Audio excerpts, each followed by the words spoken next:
All right, so to start off this week of crafting our own poems, we're going to start with the type of poetry called free verse. So if we're looking at this definition, free verse poetry is a type of poetry that does not contain patterns of rhyme or meter.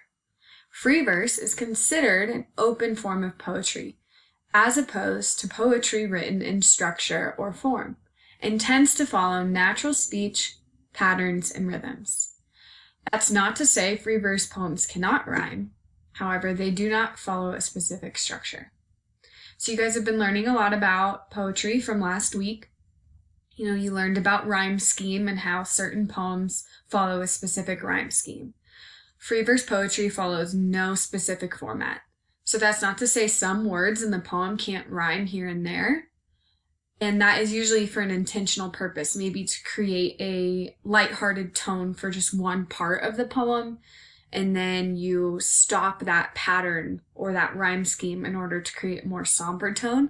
But again, the whole thing could not rhyme a single bit.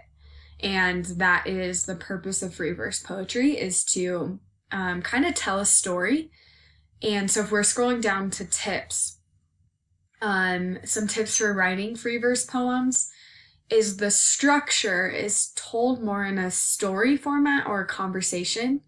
And it doesn't have to be, but usually it tells a story.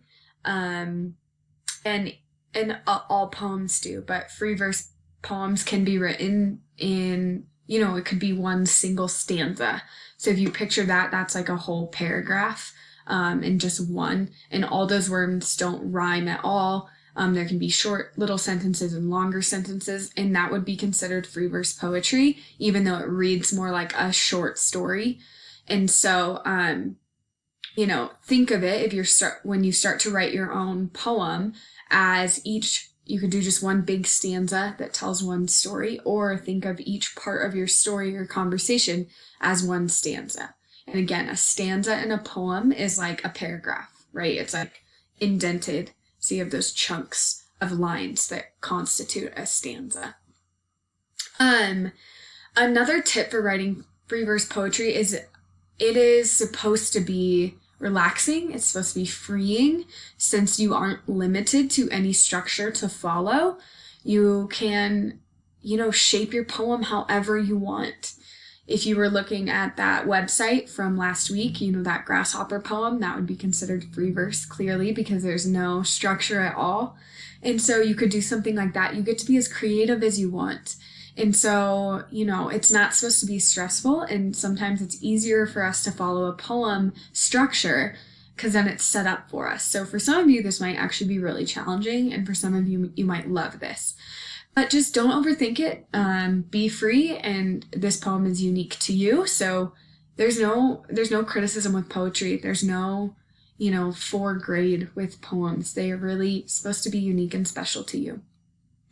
And then the last little tip is try to incorporate as much figurative language, descriptive detail, and how you can do that is with using the 5 senses.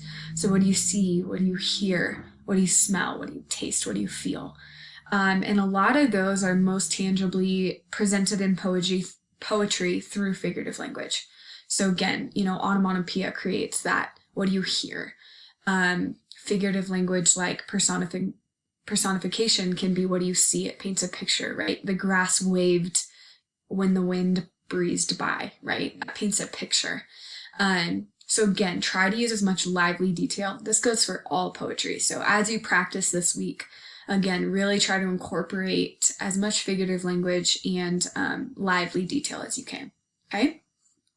So scrolling down, again, this is accessible to you through our calendar.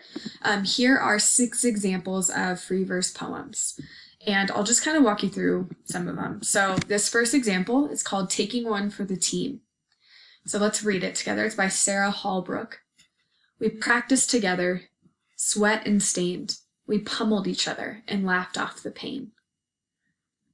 Teams may disagree, may tease, may blame. Teams may bicker and whine, but get down for the game. You had my back, we fought the fight, and though our score was less last night, we're walking tall.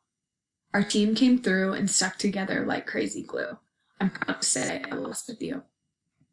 Okay, so this poem's topic is about teamwork. It's about losing and winning with teams. As you can see, there's no real rhyme or rhythm. The first line, stained, rhymes with the second line, pain. May tease, may blame. So that kind of creates this rhythm, this rhyme, but it doesn't follow anything specific. As you can see, this has 3 words in it. This has 3 words, 4, and then they go down to these 2 words that kind of create this pattern. So this is considered one whole stanza, and then this is a stanza, and then this is a stanza. So again, this has 1, 2, 3, 4 lines in this last stanza. 1, 2, 3, 4, 5 lines. 1, 2, 3, 4, 5, 6, 7, 8, 9 lines. So again, there's no pattern to the stanzas at all, and that's what free verse poetry does. There's no structure to follow. You can make each stanza the same amount of lines, or you can make each stanza different. So how they wrote this is they started by picking a topic. So they wanted it to be about teamwork, the theme, the idea about teamwork, and they just went from there. So they started at the beginning. Where did their team start out? Well, we started by practicing together. We worked hard. We had to at practice go against each other, but we laughed off the pain because we care about each other. Sometimes we fight, but when it comes for game time, we make it work. And then she goes into talking about specific person, you had my back. We fought the fight, and though our score was less last night, we're walking tall. So a game that they lost, and then they ended it. Okay, so it's kind of told like a story, right? Their team starts by practicing, then it's game time, then they lost, and then how do they end? Well, they came through and they stuck together. There is a simile in here, and yeah, it's really, a short, fun poem that really tells a message, and that's what you want to do with your poetry. Okay? So what you guys are going to do now, after you watched this short mini lesson, hopefully you have an idea of what free verse poetry is. Again, come back to this document so you can, have tips for writing, and then take a look at all these examples. So again, these are all very different, and they should help you kind of generate some of your own ideas. Okay? So then what you're going to do is you're going to go to this activity, write your own free verse. First, you want to think about a subject. You're going to pick what to write about. That can be a topic, or it can be, even a memory that you had where you learned a lesson. Once you have that, you're just going to go for it. And then as you can see, there's some optional advanced ways you could write. You can make the whole thing a metaphor. If you want to know how to do that, look at example 6 on this document. It's this poem. And then you could make your topic, so like hope. Let's say that was your topic. Come to life using personification, so try that. If you want an example of that, again, you could look at this poem. Hope is a thing with feathers that perches in the soul. So again, that's personification. Okay? Or you could try, including an onomatopoeia or alliteration for extra advanced options. Other than that, you are writing a poem in this space below. You're having fun. I would include a title, and if you have any questions, please feel free to email your teachers. Okay, good luck, guys. Have fun.